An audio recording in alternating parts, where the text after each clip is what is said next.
Hola, el día de hoy vamos a hablar de fármacos hipolipemiantes, que son una serie de medicamentos que fueron diseñados para tratar dislipidemias.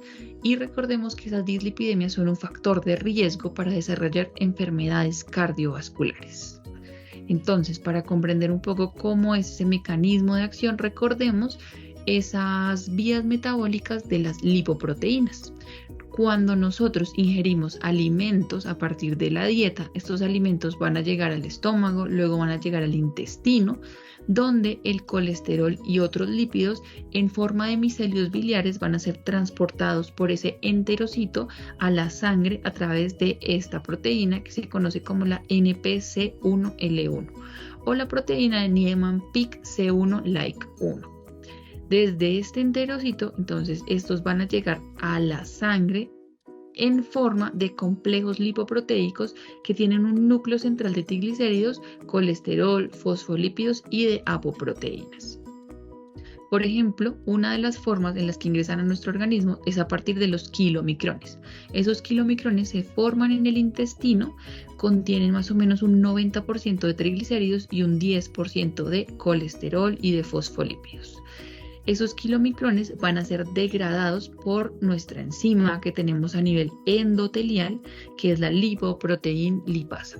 Esa lipoproteína lipasa se encarga de hidrolizar los triglicéridos y generar kilomicrones remanentes, que van a continuar en todo su transporte hasta el hígado, donde en el hígado se van a almacenar y ser precursores para otras lipoproteínas.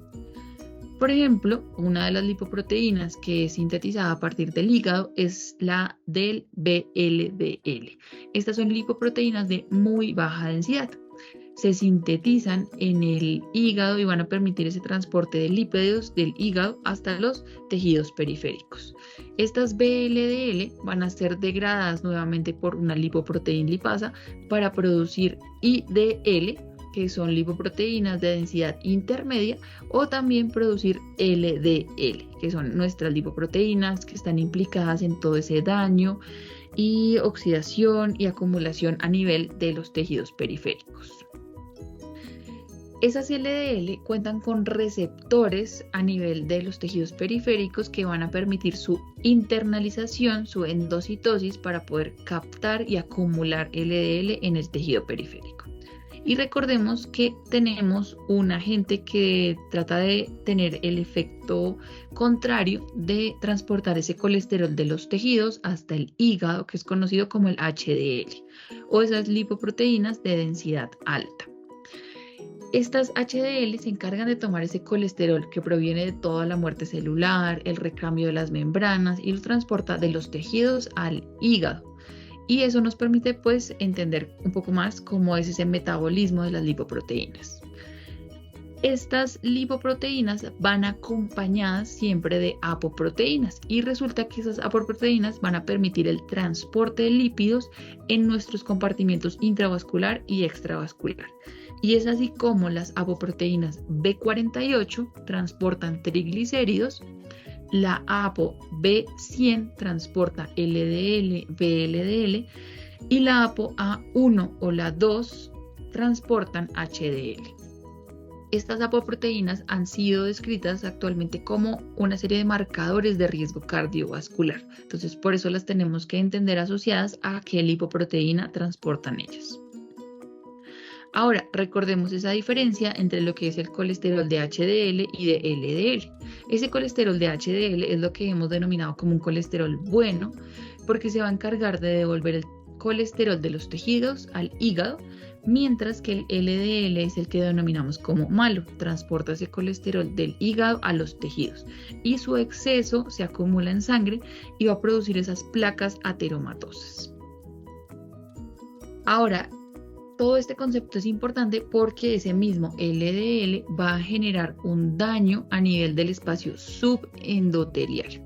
Aquí tenemos nuestro endotelio, el espacio subendotelial, donde esa acumulación de LDL hace que se oxiden, que luego lleguen macrófagos que van a interiorizar ese LDL y forman esas células conocidas como los espumocitos y van a generar esa placa y además van a traer moléculas que son proinflamatorias y de daño, que acumulan ese daño en esa placa ateromatosa, que en algún momento se puede romper y trombosar ese vaso sanguíneo y desencadenar, por ejemplo, un infarto.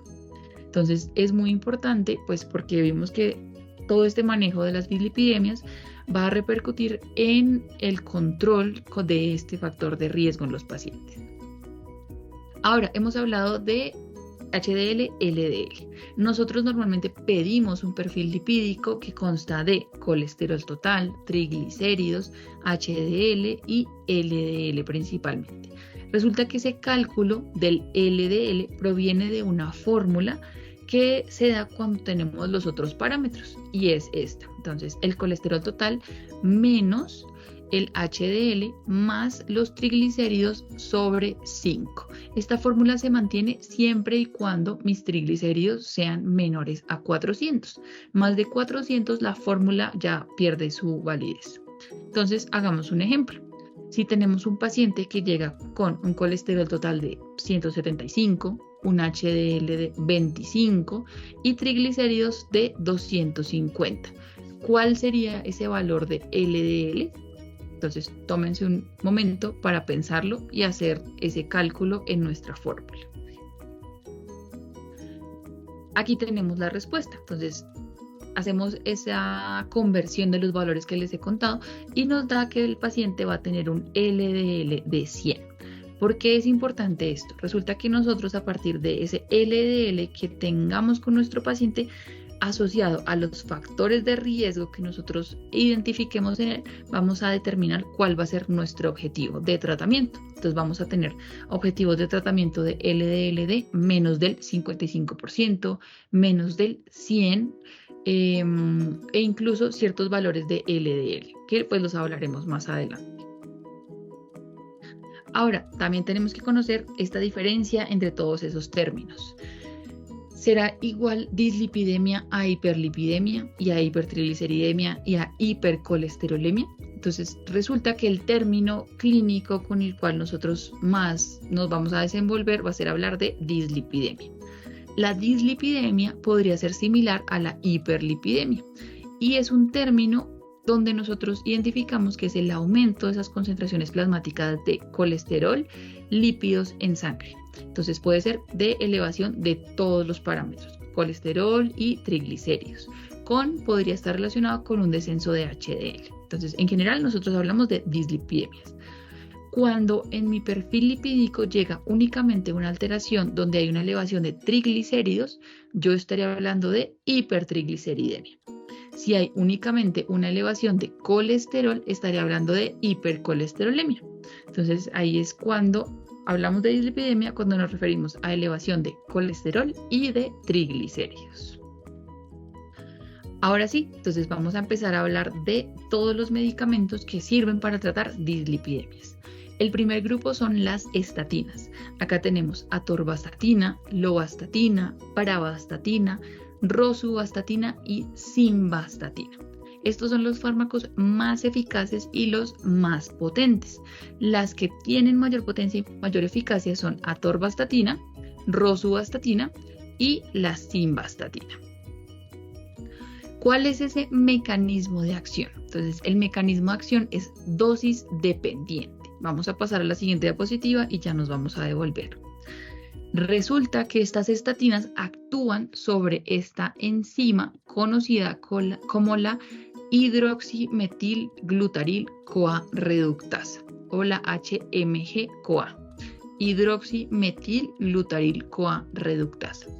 Esta es una enzima que permite el paso de esta HMG-CoA a mevalonato y el mevalonato ingresa en toda la vía de la síntesis del colesterol. Con las estatinas yo inhibo esta enzima y al bloquear por completo esta enzima disminuyo la síntesis de colesterol en la periferia. ¿Qué sucede? Que cuando la célula sensa que tenemos una disminución del colesterol, ella necesita expresar más genes que van a aumentar la presencia de receptores de LDL. O sea, es como un mecanismo compensatorio, disminuye colesterol, pero yo censo y necesito colesterol para mis funciones. Entonces, aumento la expresión de receptores de LDL, lo que favorece que haya una mayor captación de LDL. ¿Listo? Ese es el mecanismo de acción principal.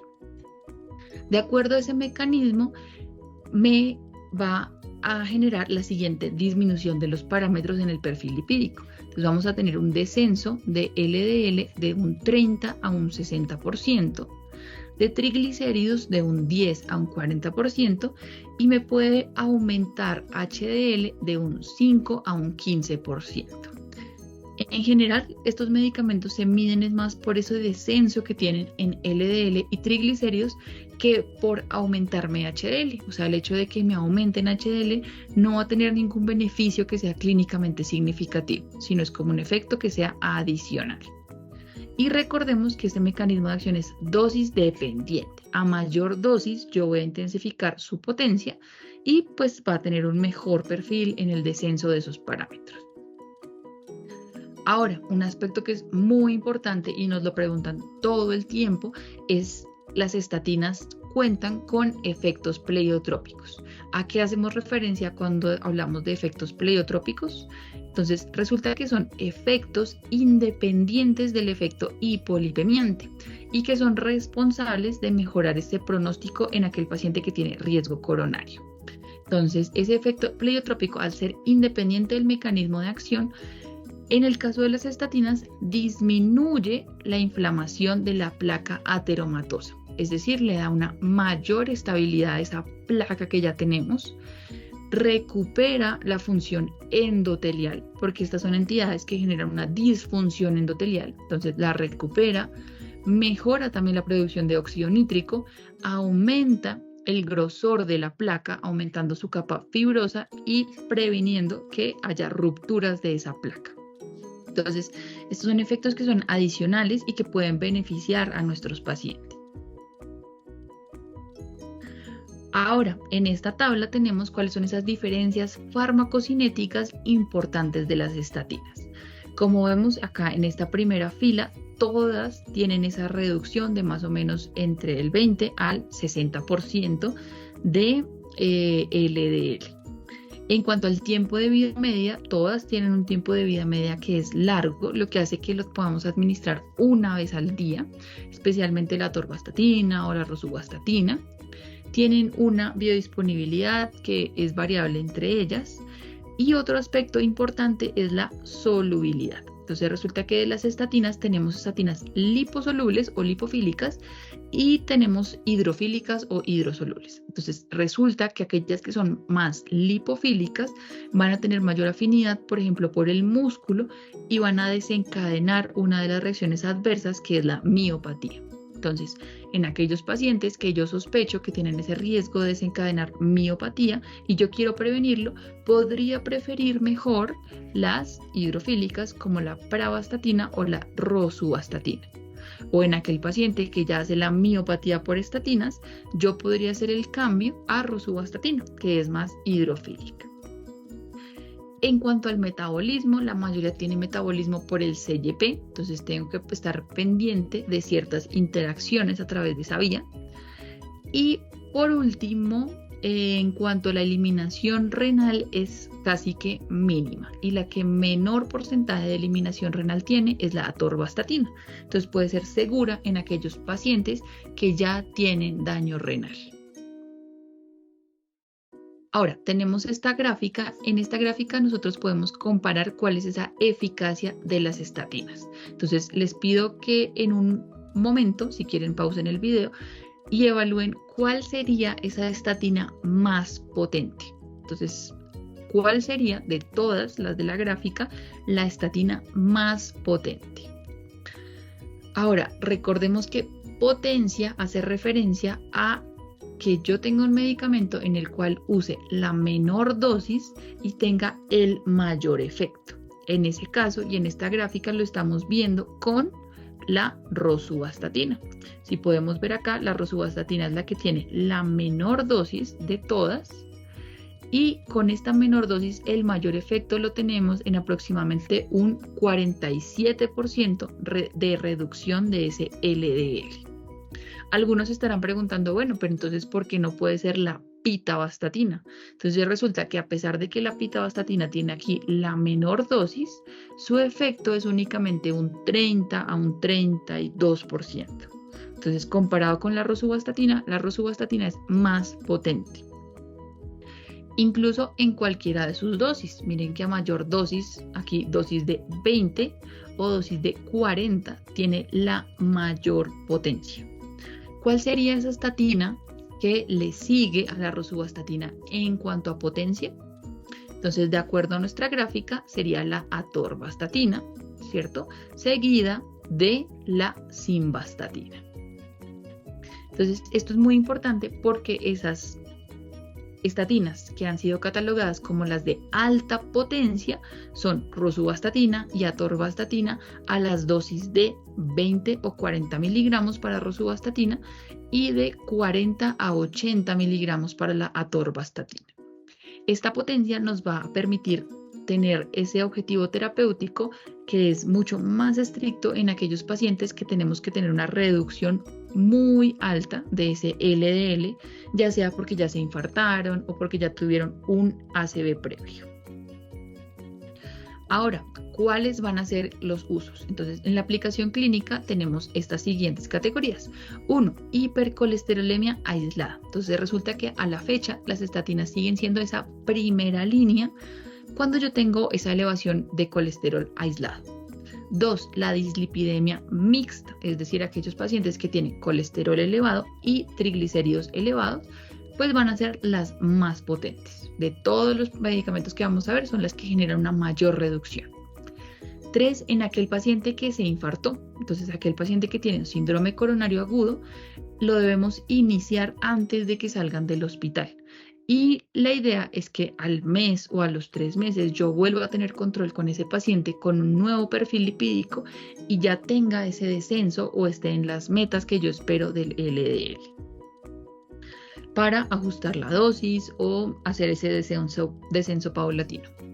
Ahora, otra indicación es prevención primaria y secundaria de los eventos cardiovasculares. Recordemos que cuando hablamos de prevención primaria es aquel paciente que no ha tenido el infarto, pero tiene factores de riesgo. Y yo puedo iniciar estatinas en ese contexto. O de prevención secundaria en aquel que ya tuvo el infarto y debe tener estatinas de acuerdo al objetivo de LDL. ¿Cuál es nuestro objetivo? Nuestro objetivo va a ser hallar esa dosis que va a ser la adecuada para nuestro paciente de acuerdo a nuestra meta de LDL. Ahora, un punto muy importante son las reacciones adversas. Entonces resulta que de las estatinas se describen las siguientes. La primera, hepatotoxicidad. Entonces, ellas pueden tener alto riesgo de daño a nivel hepático. Es por eso que, aunque es una reacción adversa que es rara, es impredecible y la única forma que yo podría tener para controlarla es solicitar transaminasas antes del inicio de las estatinas. Entonces, yo puedo pedir AST, ALT antes del inicio y hacerle seguimiento, puede ser cada 3 meses, para ver si están aumentando. Si del inicio están más de 3 veces el valor normal, lo mejor es no iniciarlas, porque me aumenta ese riesgo de hepatotoxicidad. Pero si están menos de 3 veces, pues yo lo puedo iniciar y voy vigilando esas transaminas. Una segunda reacción son los síntomas gastrointestinales. Entonces, estas estatinas generan mucha incomodidad a nivel gastrointestinal, síntomas de reflujo, dispepsia, epigastralgia, que puede mejorar con el consumo de los alimentos o incluso con el consumo en el horario nocturno. Entonces, minimizamos pues esos síntomas. Y los síntomas gastrointestinales es una de las causas de suspensión del medicamento por parte de los pacientes. Entonces, yo lo puedo optimizar pues con esas medidas. Otra reacción adversa son las miopatías. Entonces resulta que hay estatinas que van a tener mayor afinidad por el músculo asociado a una serie de factores de riesgo que me van a producir ese daño a nivel muscular. ¿Cómo se manifiesta? Entonces, primero los pacientes empiezan con mialgias, es decir, empiezan con dolor a nivel muscular. Nosotros podemos pedir esa CPK, que es esa creatinquinasa, que me va a indicar cómo está esa función a nivel del músculo y si hay degradación de esto. Entonces, yo lo evalúo clínicamente y con la CPK. Lo que sucede inicialmente son mialgias. Los pacientes se quejan mucho de dolor muscular, por eso también las administramos en el horario nocturno para que ellos no sientan esa incomodidad. Pero en ese contexto la CPK está dentro de límites normales, o sea, no está elevada ni nada, solamente le duele al paciente los músculos. Cuando esto progresa pasa a ser una miositis, entonces ya el músculo se inflama, ya se manifiesta con dolor, inflamación y comienzan a elevar esa CPK. Esa CPK se puede elevar entre 3 a 10 veces el valor normal. Entonces con esa elevación, pues lo que yo debería hacer es suspender y ver que haya ese descenso de la CPK. Si yo no lo suspendo, esto puede seguir progresando. ¿A qué? A una rhabdomiólisis. Entonces aquí ya se da esa ruptura del músculo, esa degradación, esa CPK se libera en mayor medida, incluso puede ser a más de 10 veces el valor normal. Entonces esa es una reacción adversa que es muy temida de las estatinas. Hay factores de riesgo de pacientes que van a desencadenar esa miopatía. Se describe, 1, la dosis. Dosis altas pueden tener mayor riesgo con miopatías. Uso con otros medicamentos que sean inhibidores del CYP. Como dijimos, se metabolizan por el CYP. Entonces los inhibidores pueden aumentar sus concentraciones y empeorar ese riesgo de miopatía. 3, la edad avanzada. Los pacientes ancianos mayores de 80 años también tienen mayor riesgo. 4, pacientes que tengan daño renal o daño hepático también aumentan el riesgo. Y por último, pacientes que tengan bajo peso. Entonces, yo tengo que vigilar esta reacción. ¿Cómo la podemos también prevenir? Usando de entrada aquellas estatinas que son más hidrofílicas o aquel paciente que hizo una miopatía con una estatina que sea lipofílica, yo puedo hacer el cambio a la rosuvastatina. Como les dije, la rosuvastatina es una opción adecuada por ser hidrofílica. ¿Listo? Por último, las estatinas están contraindicadas en el embarazo. Entonces resulta que son teratogénicos, producen alteraciones a nivel esquelético y producen malformaciones. Entonces están totalmente contraindicadas en pacientes embarazadas y también en pacientes que sean lactantes. Ahora, ¿qué contraindicaciones vamos a tener? Entonces, de acuerdo a lo que hemos visto, 1, el uso concomitante con gemfibrosil. El gemfibrosil es un fibrato que vamos a ver más adelante, que es un inhibidor del CYP. Entonces, al ser inhibidor del CYP, me puede aumentar esas concentraciones de las estatinas y me empeora ese riesgo de miopatía. Otra contraindicación, embarazo, lactancia. Otra contraindicación, aquellas mujeres que se encuentran en edad fértil y que no tengan un método anticonceptivo. Esto es por el riesgo de que puedan quedar embarazadas y que podamos desencadenarles teratogenicidad o malformaciones en los fetos. También está contraindicado en hipersensibilidad, en una enfermedad hepática activa por ese riesgo de hepatotoxicidad, en la colestasis también porque uno de sus métodos de eliminación es por vía biliar. Entonces pueden tender también a acumularse. En pacientes con miopatías y en pacientes que tengan insuficiencia renal. A pesar de que son las más potentes, que tienen esa mejor eficacia, nosotros podemos tener interacciones con otros medicamentos. Entonces, por ejemplo, lo vamos a asociar con otros hipolipemiantes para potenciar ese efecto de descenso del LDL. Con el uso, por ejemplo, de niacina y de fibratos, me aumenta el riesgo de miopatía y con otros inhibidores, pues aumenta también ese riesgo de miopatía. Entonces, es algo que tenemos que tener en cuenta. ¿Cuáles son esas dosis? Entonces, hablamos de que tenemos una intensidad alta o una potencia alta y una potencia que es moderada. Aquellas estatinas que nos vamos a aprender que tienen esa potencia o esa intensidad alta son atorvastatina a dosis de 40 y de 80 y rosuvastatina a dosis de 20 o de 40. El resto son dosis moderadas. Entonces miren que yo puedo empezar atorvastatina para un paciente en el que busque cierto descenso del LDL con atorvastatina de 20 miligramos si mi objetivo o si mi dosis va a ser una intensidad moderada para ese descenso. ¿Listo? Pero si es un paciente que se acaba de infartar, por ejemplo, un síndrome coronario agudo, lo más probable es que yo esté buscando una dosis que sea alta, de atorvastatina de 40 o de 80 miligramos. ¿Cómo hacemos el ajuste de la dosis? Entonces el ajuste de la dosis lo hacemos cada 4 semanas. Puedo hacerlo ese ascenso para evitar esas reacciones adversas, o puedo pedir un perfil lipídico a los 3 meses de control y hacer nuevo ajuste. ¿Listo? Identificar cuál va a ser mi meta de LDL. Ahora, el segundo medicamento del cual vamos a hablar es el ezetimibe. Entonces resulta que el ezetimibe se encarga de inhibir esa absorción de colesterol. Acá tenemos ese colesterol que nosotros ingerimos a partir de la dieta y el cual va a ingresar a través de esa proteína del NPC1L1, o sea, la proteína de Niemann-Pick C1-like1. Este medicamento, el ezetimibe, se encarga de inhibir ese transportador. Entonces él se une al transportador y lo bloquea. Si lo bloquea, impedimos esa absorción de colesterol a partir de la dieta y aumentamos su eliminación por vía fecal. Entonces resulta que va a tener un descenso aproximadamente de LDL de un 20%, porque es el LDL que estamos consumiendo en la dieta. Casi no tiene impacto en triglicéridos y no tiene ningún impacto en aumentarnos HDL. Al bloquear esta absorción de colesterol, tenemos ese riesgo de que aumenta en forma compensatoria la síntesis endógena. Entonces, por eso es que no hay un descenso que sea muy exagerado o más de ese 20%. Este ezetimibe, en cuanto a su farmacocinética, tiene metabolismo por glucuronidación hepática, es decir, no depende del CYP, y se somete a recirculación enterohepática. ¿Qué quiere decir esto? Que se elimina por la vía gastrointestinal y nuevamente en esas porciones distales vuelve y se absorbe, y vuelve y se elimina, y vuelve y se absorbe. Eso hace también que tenga un tiempo de vida media que sea prolongado de aproximadamente 22 horas y que se elimine únicamente por vía fecal. ¿Para qué lo usamos? Lo usamos en el contexto de hipercolesterolemia como una alternativa, es decir, aquel paciente que tiene intolerancia a las estatinas y tuvimos que suspenderla, es una alternativa.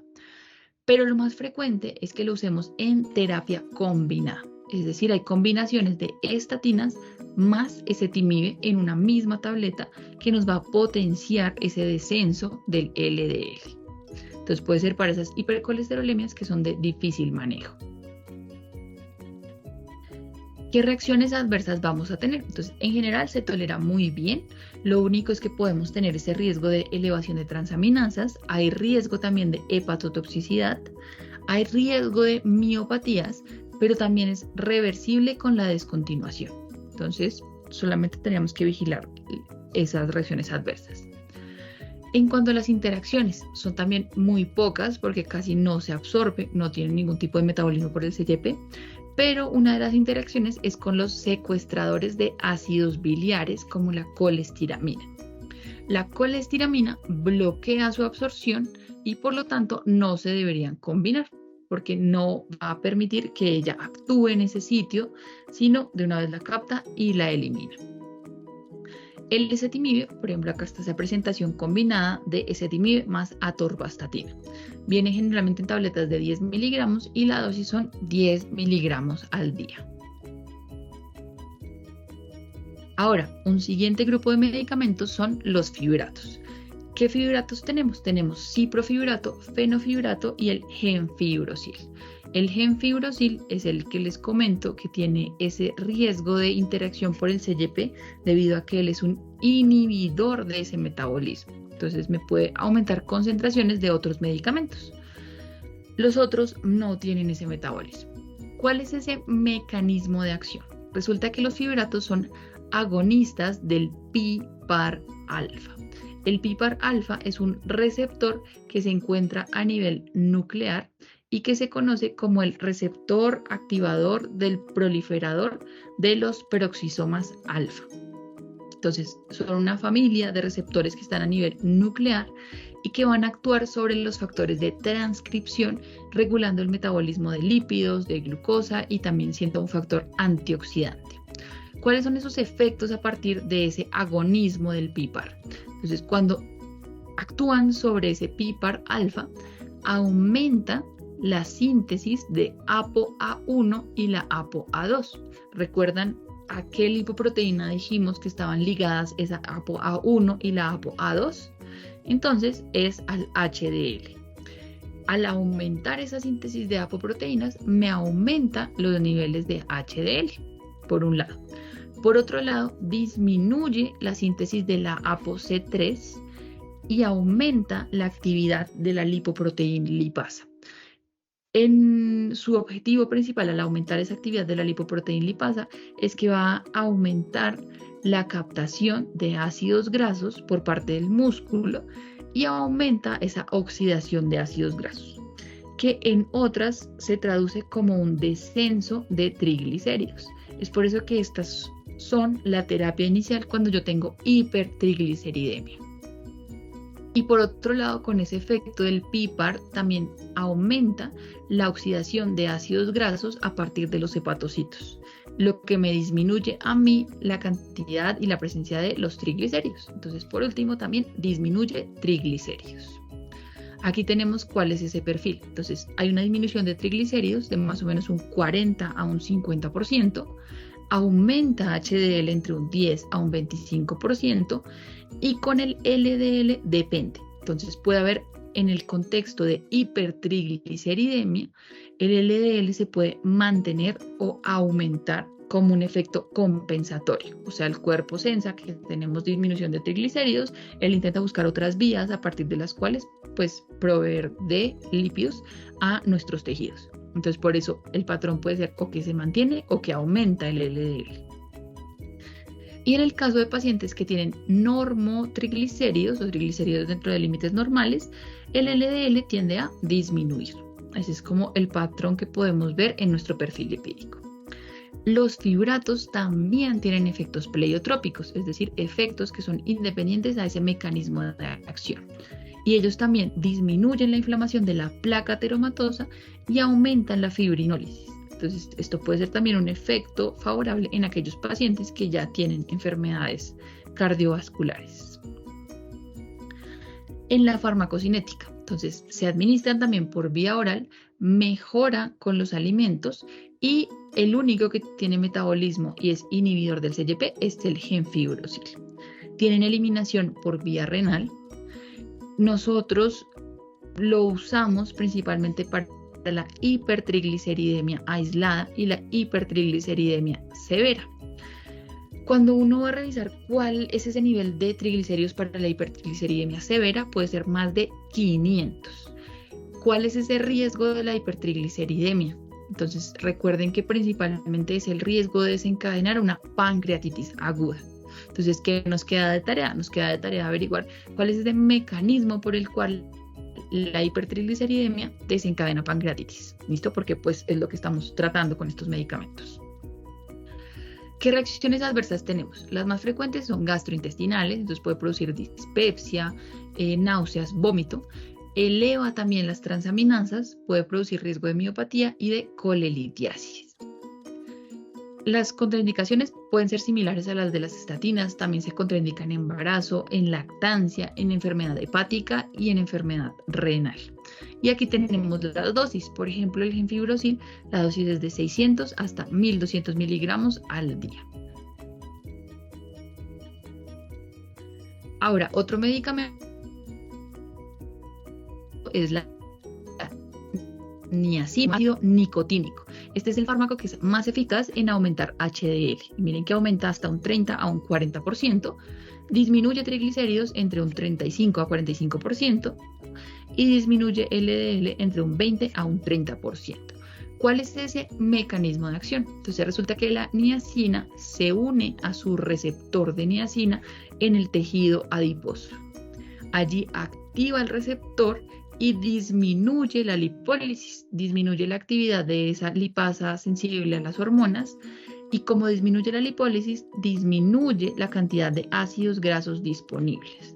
Al tener menor cantidad de ácidos grasos, disminuye la síntesis de triglicéridos, disminuye VLDL, disminuye LDL que llega a la periferia. Al tener menos LDL tenemos menor cantidad de receptores, menor acumulación de colesterol, y con ese mecanismo pues nos aumenta esa capacidad para eliminar colesterol de los tejidos al hígado, es decir, aumenta HDL, que es su objetivo principal.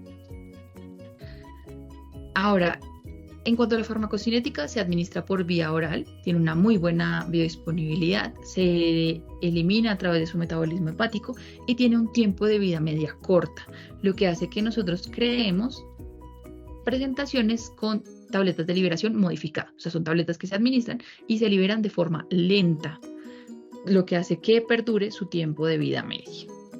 ¿En qué se usa? Se usa en combinación. Esta no se usa en monoterapia y es una alternativa para el manejo de la hipercolesterolemia o la dislipidemia mixta. Entonces, a pesar de que modifica todas las fracciones, no lo usamos en monoterapia. ¿Qué tenemos que tener en cuenta? Uno, que las reacciones adversas son indeseables y son muy frecuentes. Entonces, esto ha limitado mucho su utilidad clínica. A nivel gastrointestinal, produce epigastralgia, náusea, vómito, diarrea. Puede producir rubor cutáneo asociado a prurito. Parece ser que aumenta la liberación de prostaglandinas, lo que hace que uno de los síntomas principales sea el rubor facial. Entonces, es una reacción que es muy frecuente también con la niacina. Eso sí, se puede disminuir. Uno puede premedicar al paciente con AINES, aspirina o ibuprofeno, por ejemplo. 30 minutos antes disminuye el rubor. Entonces, si es un síntoma pues, que es muy frecuente y el paciente quiere continuar con la niacina, podemos premedicarlo. Tiene riesgo de hepatotoxicidad, tiene riesgo de hiperuricemia. Entonces, este medicamento disminuye la eliminación de ácido úrico y puede generar un estado de resistencia a la insulina, lo que genera hiperglicemia en estos pacientes. Entonces, ¿cuáles son esas contraindicaciones y advertencias? Nuevamente aparece embarazo, lactancia, enfermedad hepática, úlcera péptica por esos síntomas gastrointestinales que son muy frecuentes, diabetes porque puede llevar a descompensaciones o a elevaciones de esos niveles de glucosa y pacientes que tengan gota. ¿Listo? Y ahí tenemos esas dosis. Ahora, el siguiente medicamento son los secuestradores de ácidos biliares. En este solo tenemos un medicamento que se llama la colestiramina. Entonces, la colestiramina funciona como un agente que va a ingresar, se administra por vía oral, llega al intestino y capta esos ácidos biliares. Capta los ácidos biliares y aumenta su eliminación. Acá tenemos esta cápsula. Capta los ácidos biliares, hace que sean complejos insolubles y simplemente los elimine. Únicamente disminuye LDL entre un 15 a un 30%. Entonces, esos ácidos biliares que se eliminaron, pues no son capaces de ser reciclados para formar nuevo colesterol o para producir oxidación de ese colesterol. Entonces, lo elimina. ¿Cuáles son los usos? Únicamente como una alternativa a la hipercolesterolemia aislada. La colestiramina viene en sobres que se diluyen en agua y se consumen con cada una de las comidas, o sea, 3 sobres al día. ¿Cuáles son las principales reacciones adversas? Produce muchos síntomas también gastrointestinales, produce distensión abdominal, constipación, puede producir esteatorrea, que es esa presencia de grasas en las heces, y pues no produce miopatía ni produce ese riesgo de hepatotoxicidad. Sería como la única diferencia a los medicamentos que hemos visto. Muy importante las interacciones. Resulta que, como vemos acá, la colestiramina capta esos ácidos biliares y también puede captar medicamentos. Entonces impide la absorción de esos medicamentos que se absorben normalmente en el intestino delgado. Por lo tanto, si necesita la colestiramina y necesita su medicamento, lo ideal es no administrarlos simultáneamente, sino separarlos. Separarlos 4 horas después de haber administrado el secuestrador de ácidos biliares o 1 hora antes de haberlo administrado. ¿Listo? Esto nos asegura que no haya esa interacción en la absorción. ¿Listo? Y por último, estaría contraindicado en aquellos pacientes que tienen hipertrigliceridemia. ¿Listo? No va a tener ningún efecto a partir de los triglicéridos, sino únicamente en el nivel de LDL. Ahora, otro grupo de medicamentos son los ácidos grasos omega 3. Estos son ácidos grasos que son poliinsaturados y tienen su primer doble enlace en el tercer carbono. Entonces, por eso se denominan omega 3. Tenemos dos principales que son el ácido eicosapentaenoico o EPA y el docosahexaenoico o el DHA. Su objetivo principal es disminuir triglicéridos. Disminuye triglicéridos entre un 25 a un 45%. ¿Cuál es el mecanismo de acción? Entonces, resulta que ellos son moléculas o a nivel molecular que incluyen cambios en propiedades físico-químicas, pero en general son dos.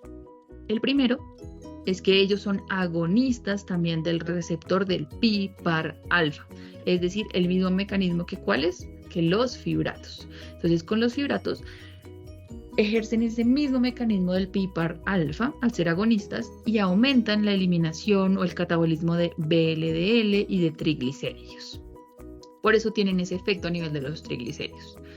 Y por otro lado, tienen una estructura que es similar al ácido araquidónico y por lo tanto van a competir con esa COX y con la lipooxigenasa. Entonces, al competir, lo que hace es cambiar el tipo de tromboxanos que estamos generando hacia un estado inactivo y favorecer un estado de vasodilatación, de liberación del activador de plasminógeno tisular y mejora la función endotelial. Entonces, a partir de esos dos mecanismos, pues se les ha descrito su efecto. Cuando se consume ese EPA, que proviene de la dieta, entonces ellos generalmente provienen a partir de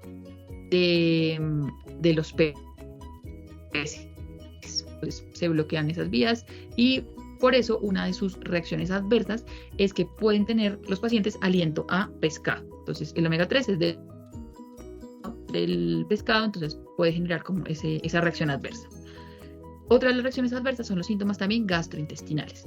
Los vamos a usar para la hipertrigliceridemia, pueden ser como una alternativa a los fibratos, o la dislipidemia mixta, pero asociados a las estatinas. Aunque tenemos esos mecanismos ahora, no reducen mortalidad de ninguna causa a nivel cardiovascular, ni reducen hospitalizaciones, entonces como que no nos brindan un beneficio de usarlos en monoterapia o de tenerlos instaurados pues en nuestro tratamiento. Únicamente serían como coadyuvantes o asociados. Y por último, tenemos los medicamentos que son inhibidores de la PCSK9. Esa PCSK9 se encuentra principalmente en el riñón. Estos son una nueva serie de clase de fármacos que se buscan para reducir ese LDL y que están relacionados con esa enzima. Acá tenemos lo que sucede a nivel de la periferia o a nivel hepático también. Entonces, el LDL normalmente se une a su receptor y el receptor lo internaliza a través de para captar esa molécula de LDL y el receptor nuevamente vuelve a salir a la superficie. Este proceso sucede más o menos 150 veces antes de que este receptor sea degradado. Cuando el cuerpo sensa que se debe degradar, entonces llega la PCSK9, se acopla a ese receptor de LDL, lo internaliza y lo degrada. Esa es como su función. Con estos medicamentos, entonces son anticuerpos monoclonales que van contra esa enzima del PCSK9.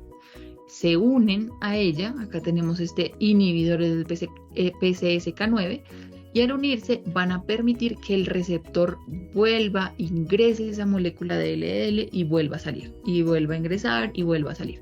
O sea, no los agota e impide que se dé su destrucción. Entonces, esto es muy bueno porque va a ayudarnos a captar todo ese LDL que está en la periferia y evita pues la degradación del receptor.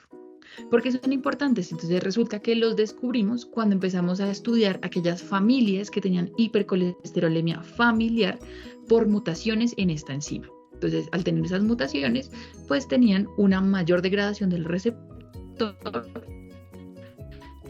y a los medicamentos mejoramos mucho ese perfil lipídico. Aquí tenemos únicamente dos medicamentos hasta ahora, que es el alirocumab y el evolocumab. Como son anticuerpos monoclonales, son sustancias que son muy grandes, únicamente los vamos a administrar por vía subcutánea.